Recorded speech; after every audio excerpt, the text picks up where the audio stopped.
오늘 하루도 여러분 주님 은혜 가운데 잘 지내신 줄로 믿습니다. 자, 이제 우리는 오늘 출애굽기 21장 말씀을 함께 계속해서 살펴봅니다. 출애굽기 20장에서는 10계명이 주로 중요한 부분을 차지하고 있었죠. 그죠? 그 다음에 20장 마지막 부분부터 그 다음에 21장, 22장, 23장에 걸쳐서 소위 시내산 언약을 이스라엘 백성들이 하나님과 맺는 장면이 나옵니다. 그 시내산 언약의 그 본문이, 내용이 21, 22, 23장에 걸쳐서 기록되었다라고 할 수 있어요. 그래서 그걸 제가 지난주에 언약서다라고 이렇게 표현을 해드렸었습니다. 그 언약서가 시작될 때 21장 오늘 1절을 다시 한번 보면 이렇게 시작을 하죠. 1절 우리 같이 읽어볼까요? 시작. 내가 백성 앞에 세울 법규는 이러하니라. 이렇게 이제 시작을 했어요. 그러니 여러분, 이 언약서는 20장에서 10계명을 통해서 주셨던 그 기본 진리, 아주 기본이 되는 도덕법의 그 규례들을, 명령들을 이제 실제 생활 속에서 이스라엘 백성들이 어떻게 지켜야 될까라고 하는 좀 세부적이고 적용적인 법규들이 23장에 걸쳐서 드러난다라고 볼 수가 있습니다. 여기서 이 법규라고 하는 단어는 미시파트라는 이 단어인데, 이 단어는 쉽게 말하면 어떤 정의, 어떤 공의 이런 걸 뜻하는 단어이기도 하지만, 이게 여러분 율법적인 용어로 쓰일 때는 이게 하나의 결의법 혹은 판례법. 여러분, 우리가 재판을 할 때 이 경찰부터 또 검사나 법원이 항상 참고하는 게 뭐냐면, 법전도 참고하지만 이전에 판례가 어떻게 있는지를 참고를 하거든요. 그래서 그 구체적인 판결의 그 예들을 보고 판결을 내리게 되는데, 여기서 이 법규라고 하는 것도 그런 것들이라는 것입니다. 그래서 이 하나님의 그 10계명의 도덕법의 원리들을 구체적인 삶의 현장에서 어떻게 적용해서 판결을 할 것인가, 그런 이제 구체적인 사례를 들어서 기록한 이 세부 규정이다라고 이렇게 볼 수가 있어요. 이 언약서에는 이런 내용들이 나온다고 지난주에도 미리 정리를 한번 해드렸었습니다. 그래서 지난주에 우리가 살펴봤던 내용이 뭐였을까요? 뭘 다루었을까요? 종에 대한 규례를 다루었죠. 왜 하나님은 첫 번째 그 언약서의 내용에다가 종에 대한 규례를 설명했다고 했을까요? 그것은 이스라엘 백성들이 400년간 혹은 430년간 애굽에서 뭐 했어요? 종살이 했어요. 그것과 밀접한 관계가 있다 그랬죠. 그러니 그 종에서 해방시키기 위해서 하나님은 이스라엘을 구원하셨는데, 만약 다시 이스라엘 백성들이 누군가를 자꾸 종으로 볼모를 삼고 서로 노예를 사고 팔면, 여러분, 그게 합당한 일이라는 걸까요? 아니라는 걸까요? 아니라는 거죠. 더 이상 너희는 종 노릇하지 말라. 특별히 애굽의 종이 아닐 뿐만 아니라 죄의 종, 악의 종 노릇하지 말라라고 하는 그런 어떤 명령 때문에 하나님은 오히려 이 종에 대한 규례를 가르치셨어요. 그래서 이 규례는 하나님이 노예 제도를 허락하시고 인정하셨다는 게 아니라 도리어 뭐라 그랬습니까? 이것은 도리어 종들을 자유케 하시는 법이라 그랬어요. 종에 매여 있는 우리를 자유케 하시기 위해서 구체적인 삶 속에서 어떻게 해야 될지를 가르치시는 것이 이 첫 번째 종에 대한 규례들이었다라고 말씀을 드렸습니다. 이제 오늘은 두 번째 주제를 좀 다룰 텐데, 그것은 뭐냐 하면 여기도 이번에 기록한 것처럼 살인에 대해서, 살인죄에 대해서, 그리고 다른 사람에게 상해를 입히고 그것에 대해서 어떻게 배상을 해야 되는지, 그런 어떤 좀 구체적인 법규들을 이제 다루게 됩니다. 이게 사실 우리는 25절까지만 부분을 읽었지만, 사실은 이 주제를 좀 모아보면 32절까지가 다 포함이 돼요. 제가 봤을 때. 너무 지금 기니까 또 자세하게 다루어 볼 수는 없고, 이제 좀 큰 덩어리로 묶어서 오늘 본문을 한번 생각을 해보려고 합니다. 자, 첫 번째는 여러분, 우리가 12절을 통해서 보면 어떤 죄를 다루냐 하면, 어떤 죄일까요? 살인죄에 대해서 다루는 겁니다. 12절 읽어봅시다. 사람을 쳐 죽인 자는 반드시 죽일 것이다. 이렇게 이제 시작을 합니다. 12절부터 17절까지가 이 살인죄에 대해서, 그래서 사형에 해당하는 죄가 이런 것들이라고 하는 것들을 이제 구체적인 예를 들어 설명을 해주는데 이것도 제가 한번 또 여러분들을 위해서 정리를 합니다. 예, 자꾸 본문이 기니까 여러분들 정리하기 쉬우시라고 이렇게 한번 정리를 해봤어요. 그러니까 사람을 쳐 죽인 죄, 그래서 사형에 해당하는 죄가 이런 것들이다라고 지금 17절까지 쭉 나열을 해주는 겁니다. 근데 이 살인죄는 어떤 것과 관련이냐면 고의적으로 사람을 죽였던 것, 의도를 가지고 이제 사람을 죽인 걸 말하는 겁니다. 그 다음에 부모와 관련된 아주 이 뭐랄까요, 이 폐륜범이죠. 부모를 때리고 공격하는 것. 그뿐만 아니에요. 부모에게 욕하고 저주하는 것. 여러분 이러한 그런 자녀도 이 폐륜 자식도 죽여라. 이렇게 사형에 해당한다고 이렇게 사실 엄하게 명하셨어요.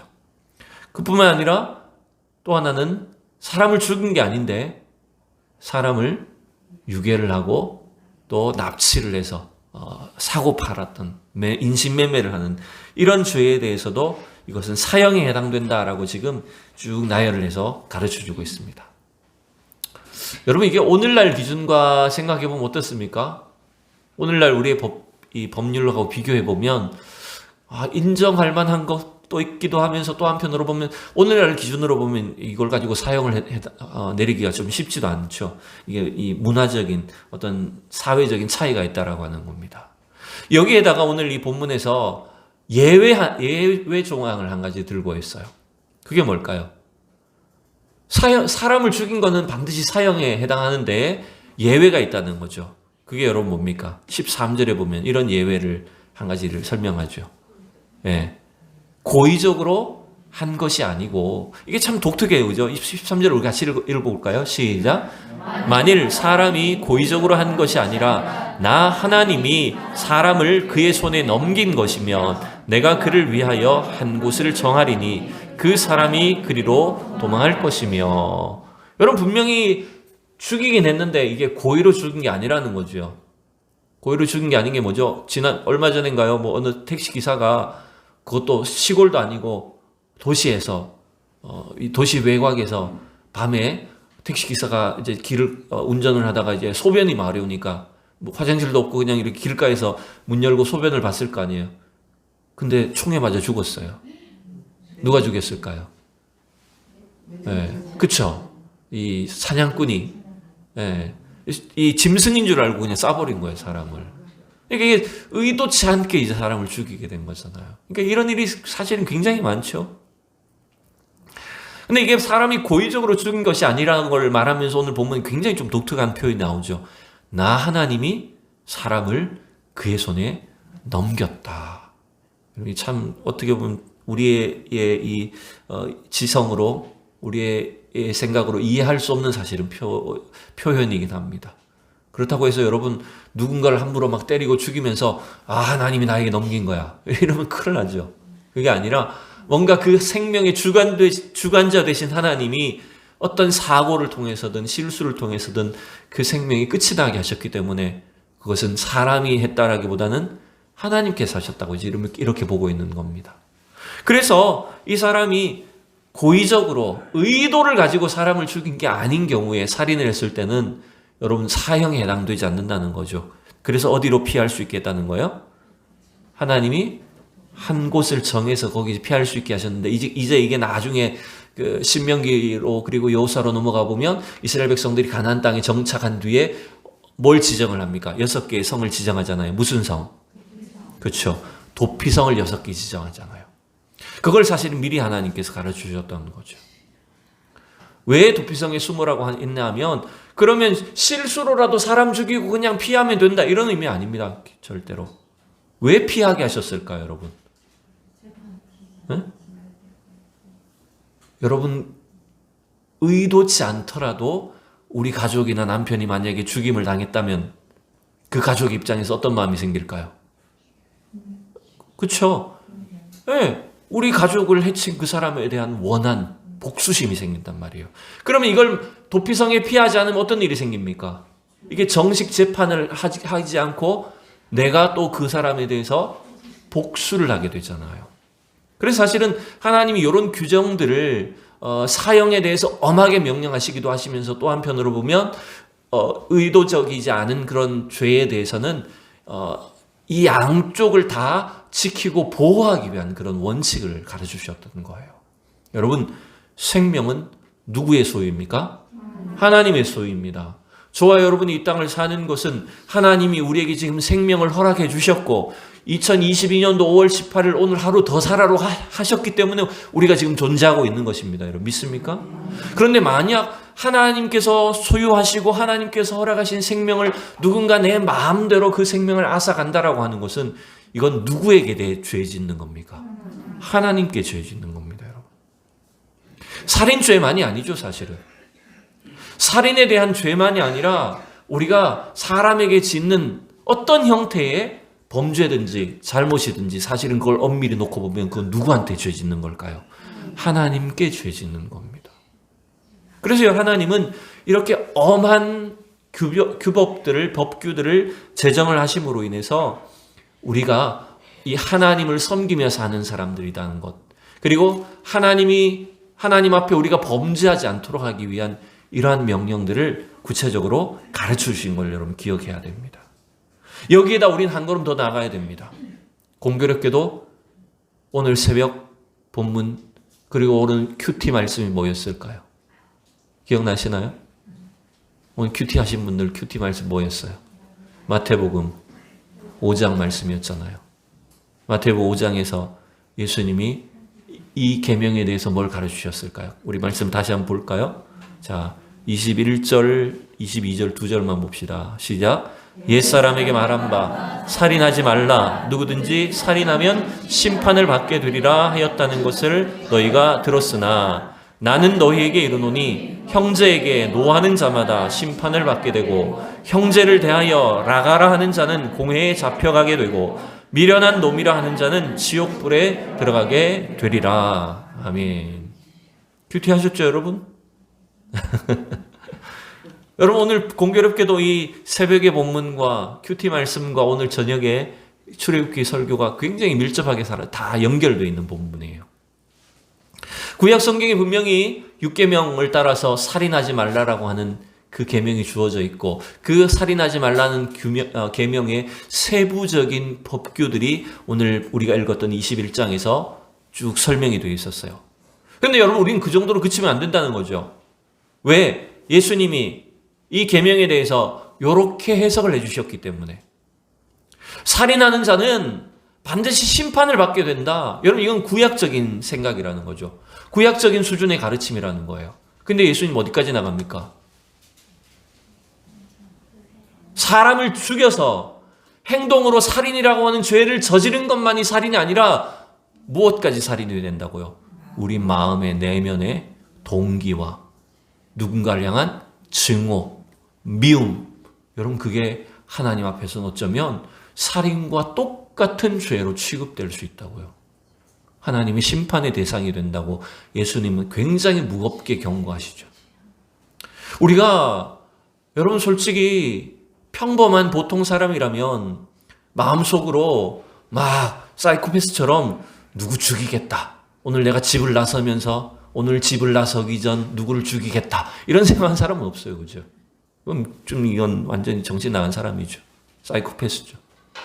근데 여러분, 우리가 그런 살인범은 아니지만 자칫하면 우리 속마음으로 어떤 마음을 잘 먹습니까? 내가 너무 보기 싫은 사람이 있을 때, 직장에서 막 나를 괴롭히는 상사가 있을 때 이런 마음 먹잖아요. 그 사람 좀 사라졌으면 좋겠다. 그 인간 좀 없어지면 안 되나? 그럼 내가 행복할 텐데. 여러분, 이게 은연중에 우리 마음속에 누군가에 대한 미움이나 원한이나 증오심들이 표출하진 않더라도, 말로 하진 않더라도 그런 마음들을 먹기가 십상이라는 겁니다. 근데 주님은 그런 우리 마음의 작용, 동기조차도 사실은 하나님 보시기에 살인에 해당될 만큼 매우 무서운 죄가 될 수 있다라고 하는 것을 지적해 주고 있어요. 그렇다고 해서 우리가 지금 예수님의 말씀대로 지금 바로 심판을 받아야 된다는 게 아니죠. 여러분, 결국 이러한 이 살인의 무서운 어떤 씨앗들이 마음속에 동기들이 우리 속에 자리 잡고 있다라고 하는 걸 여러분 생각하시면서 우리는 날마다 우리를 이 모든 죄의 굴레 속에서 죄의 종로로 타는 데서 해방시켜 주시는 그 예수 그리스도의 십자가 보혈의 은혜가 우리에게 필요한 줄로 믿습니다. 그 은혜가 아니면 우리도 별반 다를 바 없이 종교적으로는 우리가 막 착한 사람, 목사고 내가 경건해 보이고 이럴 수 있지만 우리가 하나님 보시기에 과연 의롭다고 할 수 있을까? 그런 우리의 이 솔직한 어떤 우리 본성들을 알 수 있는 존재라고 하는 것입니다. 더 무서운 게 뭡니까? 지금 우리가 지금은 22절까지만 읽었지만 그 다음에 본문에 뭐와 관련해서 나왔는지 아십니까? 교태 본문에서 예배와 관련해서 나왔잖아요. 예배를 드리러 갈 때 형제와 무슨 다툰 일이 있거든, 형제와 화목할 만한 일이 있거든, 예배 드리기 전에, 예물을 드리기 전에 어떻게 하라고요? 먼저 화해하라고 했잖아요. 여러분, 이게 굉장히 무서운 겁니다. 어떻게 보면요. 하나님을 섬기는 사람들이 그럴 수 있다는 거잖아요. 가인과 아벨이 그랬잖아요. 하나님을 예배하다가 거기에서 시험 들어가지고 동생을 미워하게 되고 살인으로 이어졌잖아요. 그러니 여러분, 이 주제를, 이 문제를 여러분 굉장히 중요하게 우리 속에 날마다 점검하고 다루어 볼 수 있기를 축복합니다. 자, 이제 그 다음 이제 단락으로 넘어갑니다. 다시 출애굽기 21장에서요. 17절까지는 사형에 해당하는 죄를 다루었어요. 그 다음에 18절부터는 어떤 죄에 대해서 다루냐면, 상해를 입힌 경우에. 그래서 사람을 때리거나 다치게 해서 상해를 입혔을 때 그에 대한 어떤 형벌과 배상을 규정한 내용들입니다. 그게 크게 보면 18절부터 32절까지가 다 그 내용이라고 큰 범주에서 묶을 수가 있어요. 이것도 제가 이제 나름대로 좀 이렇게 구분을 해봤어요. 이런 내용들로 이루어져 있습니다. 뭐냐면 이제 서로 싸우다가 상해를 입힌 경우, 이게 같이 싸운 거죠. 이제 둘이 이제 한쪽이 일방적으로 때리고 한 것이라기보다 서로 이제 싸우다가 다치게 한 거예요. 또 하나는 자기 종을 폭행해가지고, 주인이 자기 종을 폭행해서 사망에 이르게 한 경우, 뭐 뒤에 4번에는 이제 종을 폭행해서 상해를 입힌 경우, 이제 다 연결이 되겠죠. 그 다음에 세 번째는 임신한 여성을 때려서 낙태를 시킨 경우. 그 다음에 마지막 다섯 번째는 이 짐승으로 넘어가는데, 이제 가축이, 주로 이제 소가 주인을 공격하진 않겠죠, 그죠? 다른 사람을 공격해서 죽거나 다치게 하는 경우, 요런 이제 구체적인 어떤 내용들을 가지고 한 겁니다. 지금은 우리가 워낙 막 다양한 어떤 그 조건이 있다 보니까 법규도 아주 복잡하겠죠. 근데 이때는 그 시대의 사회는 요 정도만 일단 규정을 해놓으면 어느 정도 해결이 됐던 것 같아요. 이제 이후에도 또 다른 법규에서 또 자세하게 하겠죠. 지금은 뭐 얼마나 많겠어요. 당장 여러분 오늘 교회 오시면서도 못하고 왔어요. 걸어오신 분들도 있지만 자동차 타고 왔잖아요. 이때는 소가 문제였지만 지금 뭐가 문제예요? 차가 문제잖아요. 그러니까 그런 식으로 아주 이 상세하게 어떤 그 시대의 상황에 따른 어떤 문제들을, 규칙들을 가르쳐주고 있는 거예요. 근데 문제는 이거죠. 죽이겠다고 때린 건 아닐지 모르지만 여러분, 이게 경계가 애매하잖아요. 그죠? 서로 싸우다가 상해를 입혔는데 그냥 나는 때리기만 하겠다 이런 경우는 잘 없을 것 같아요. 죽이겠다고 때린 거죠, 사실은 어떻게 보면. 그래서 여러분, 이게 경계가 단지 죽었느냐 안 죽였느냐의 차이일 수도 있지만 사실은 이 법규를 가만히 읽어보면 누군가를 어떻게 때려서든 뭐 어떻게 해서든지 간에 죽게 한 경우에는 어떻게 해야 될까요? 그것은 앞에서 봤던 것처럼 살인의 죄로, 사형으로 바로 처벌을 해야 된다는 겁니다. 지금 여기에 나오는 내용들은 다 보면 죽인 건 아니고 어떤 상해를 입혔을 때 이렇게 해야 된다, 뭐 요 정도예요. 그래서 피해자가 죽지 않았을 경우에는 사형에 처하진 않고 다만 그 피해자가 치료가 될 때까지, 회복이 될 때까지 그 사람이 입은 손해와 치료비와 이런 것들을 다 배상을 해야 된다. 이게 크게 보면 큰 원칙이에요, 여러분. 그런 내용으로 이루어져 있는 걸 볼 수가 있습니다.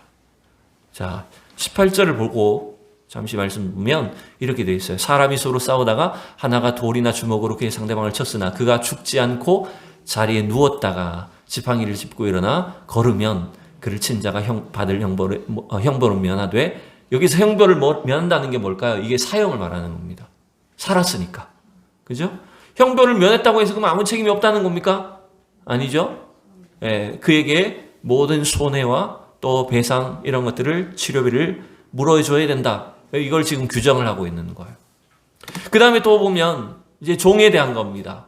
사람이 자기 종을 때리는 거예요. 근데 여러분 종도 마찬가지입니다. 그 종이 죽으면 어떻게 된다고요? 예, 종이 자기 재산이니까 종을 죽여도 된다는 게 아닙니다. 종을 죽였을 때도 어떻게 해야 된다고요? 반드시 사형죄로 형벌을 받아야 된다는 겁니다. 그런데 이게 약간 좀 종이기 때문에 그런지 약간 애매한 게 21절에 나오죠. 바로 안 죽고 하루나 이틀을 연명하면 형벌을 면한다. 이틀 뒤에 죽으나 바로 죽으나 죽인 건 죽인 거 아니야? 이렇게 사실 오늘날의 기준으로 보면 그렇게 봐야 되는데, 이때는 왜 지금 그 살인죄의 형벌을 면하게 해주냐면 이런 겁니다. 종이 바로 죽지 않았다는 것은 주인이 종을 죽이겠다고 하는 의사까지는 없었다라고 봐준다는 거예요. 뭐 말장난처럼 들려질 수 있지만 이렇게 이제 해석을 해서 바로 살인죄로 처벌하지는 않는다라고 이렇게 지금 종에 대해서는 이렇게 지금 하고 있어요. 자, 그 다음 넘어가서 이제 22절을 보면, 자, 사람이 싸우다가 임신한 여인을 쳐서 낙태하게 됐을 때, 이게 여자를 때려서인지 혹은 남자들이 싸우다가 여성에게 어떻게 잘못 피해를 입혀서인지 모르겠지만 하여튼 누군가의 임신한 아내를 낙태하게 하면, 근데 낙태만 했지 다른 해가 없을 때는 그 남편의 청구대로 혹은 재판장의 판결에 따라서 어떻게 해야 된다고요? 피해를 보상해 줘야 되죠.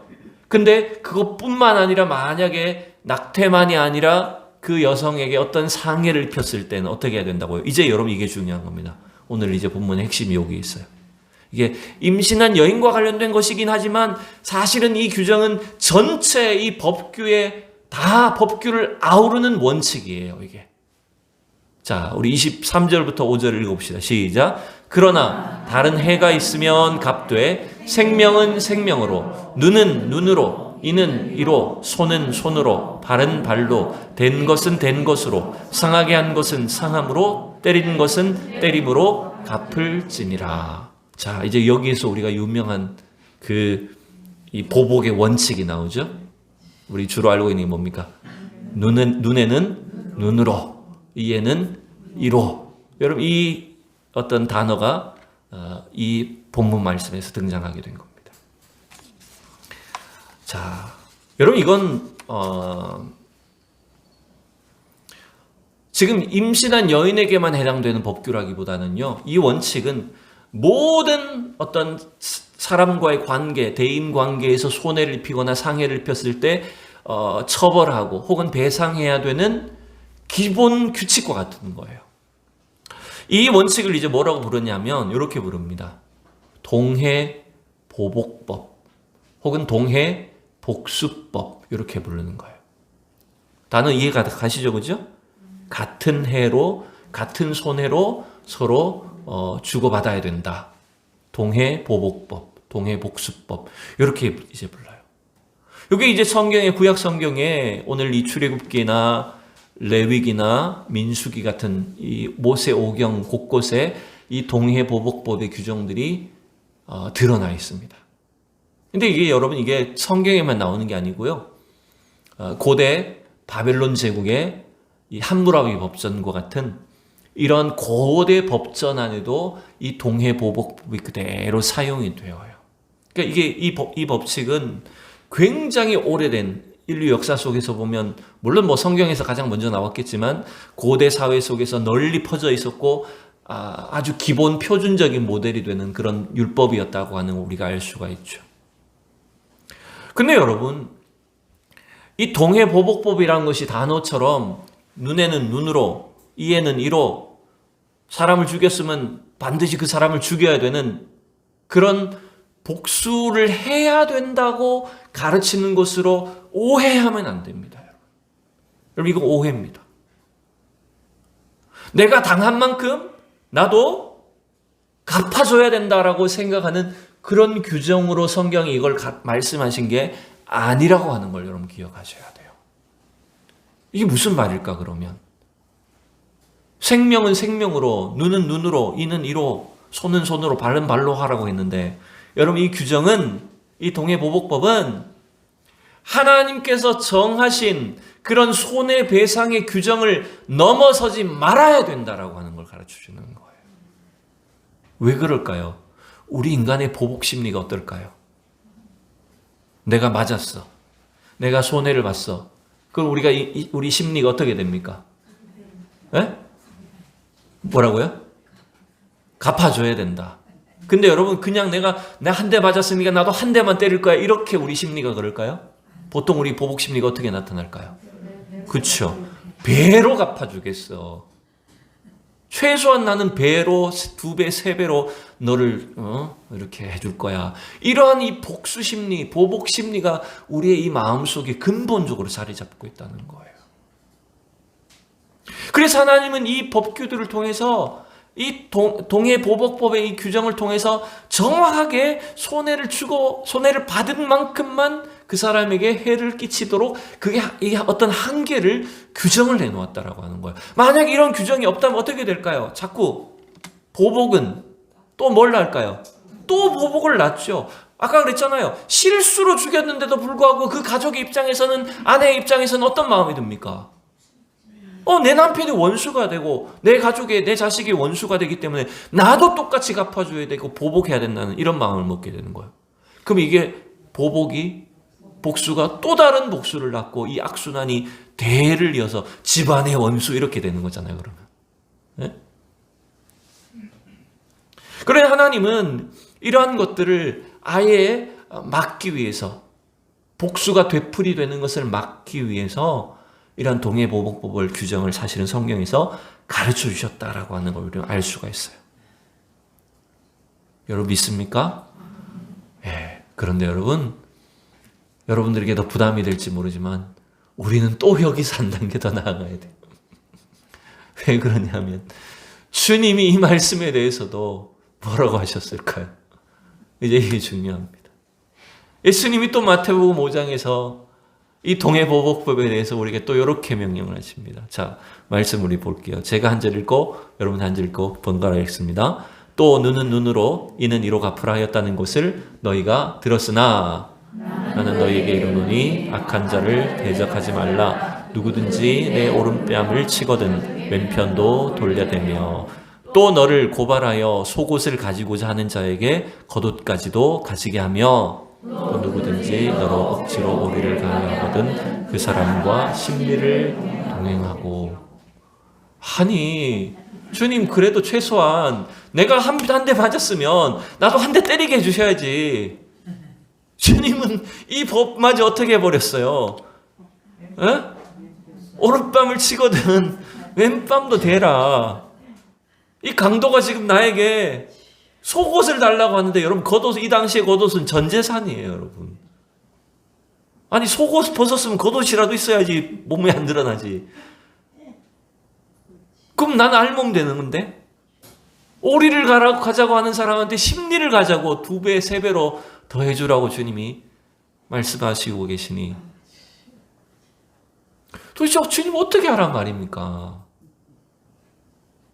더 나아갑니다. 이제 그죠? 이 43절 44절 마지막을 보면 이렇게 되어 있어요. 또 내 이웃을 사랑하고 내 원수를 미워하라 하였다는 것을 너희가 들었으나. 여러분 이건 지극히 당연한 거잖아요. 이웃을 사랑하는 것, 원수는 미워하라고. 근데 주님은 뭐라고 해버리십니까? 나는 너희에게 이르노니 너희 원수를 사랑하며 너희를 박해하는 자를 위하여 기도하라. 와, 주님 이거 너무 그냥 우리가 불가능한 걸 지금 가르쳐 주시는 게 아닌가. 여러분 이렇게 생각이 들기 쉽습니다. 시간이 없지만 짧게 정리를 하죠. 말씀을 정리하죠. 여러분 오늘 이 출애굽기 21장에서 사형에 해당하는 죄 혹은 사형까지 미치지 않더라도 누군가를 때리고 괴롭혀서 상해를 입히고 손해를 입혔을 때 어떻게 배상해야 되는지 그런 법규들을 우리가 함께 살펴봤었어요. 그런데 여러분 사형에 해당되는 죄를 설명하면서 이 사람은 죽여라라고 했는데 누가 죽여야 되며 어떤 형벌로 사람을 사형시켜야 되는지 이런 자세한 거를 성경이 규정을 잘 해놨나요? 안 해놨나요? 안 해놨어요. 이상하게.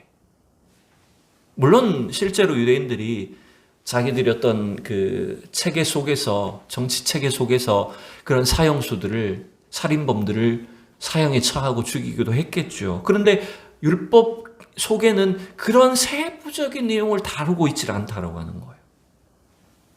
근데 여러분 이걸 가만히 생각해 보면 결국 예수님이 십자가에 달려 돌아가실 때 그 좌우편에 누구하고 같이 달려 죽으셨나요? 그렇죠. 누군지는 모르지만 그 사형에 해당되는 흉악범과 함께 십자가에 달리셨어요.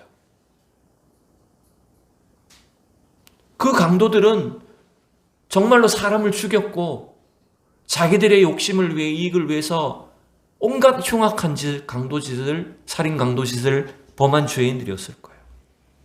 결국 여러분 예수님이 지신 십자가의 형벌은 그 살인범이 져야 됐던, 살인범이 받아야 됐던 심판이었어요. 근데 예수님은 죄가 없으셨잖아요. 그러면 결국 여러분 예수님이 죄 없으신 예수님이 십자가에서 살인범이 치고 죽으셔야 되는 그 심판을 치고 다 돌아가셨다라고 하는 것은 사실은 온 인류의 죄를 대신해서 우리가 죽어야 될 그 자리에 우리의 이 마음속에서부터 이미 근본적으로 이 살인범의 흉악한 죄성을 띠고 있는 우리를 위해서 예수님이 그 자리에 십자가에 죽으셨던 거예요. 더군다나 우리는 그 죄를 끊을 수도 없어요. 우리는 끊임없이 누군가에게 원수를 갚아야 되고 보복해야 되고 복수해야 되는 사람들이에요. 그 죄의 악순환을 끊기 위해서 여러분 예수님은 십자가에 달려 죽으셨던 거예요. 여러분 그 예수님의 십자가 보혈만이 그 대속의 은혜만이 여러분 우리를 이 죄의 굴레에서 눈에는 눈, 이에는 이 죄의 악순환에서 우리를 벗어나게 할 수 있는 줄로 믿습니다. 여러분 그게 바로 이 성경이 전체를 통해서 맥락을 통해서 바로 예수 그리스도의 십자가가 무엇인가라고 하는 것들을 저희들에게 다시 한번 깨닫게 해주시는 거예요. 그 십자가의 은혜와 사랑만이 우리가 이 하나님을 사랑하는 것과 비록 나에게 원수 같은 존재라고 할지라도 이웃을 사랑할 수 있는 그 참된 율법의 명령을 복된 삶을 우리에게 가능하게 해주는 원리라고 하는 걸 여러분 기억하셔야 됩니다. 그럼 결국 이거 우리 힘으로 불가능하다는 거죠. 그죠? 여러분 뺨을 맞았는데 이 뺨을 돌려내는 건 여러분 불가능한 일입니다. 그건 미친 사람이죠. 속옷을 달라오는데 겉옷까지 벗어줄 수 있는 것은 여러분 그 정상적인 게 아니에요. 우리의 힘으로는 불가능하다는 거예요. 여러분 그것은 오직 예수 그리스도의 그 크신 은혜와 십자가의 사랑이 우리 속에 있어져야 우린 여러분 눈에는 눈, 이에는 이라고 하는 그 보복과 복수를 원리를 깨뜨릴 수가 있는 겁니다. 그 하나님의 사랑으로 주님이 원하시는, 주님을 기쁘시게 하는 그 복된 우리 성도들이 다 될 수 있기를 축복합니다. 기도하겠습니다. 살아계신 하나님 은혜를 감사합니다.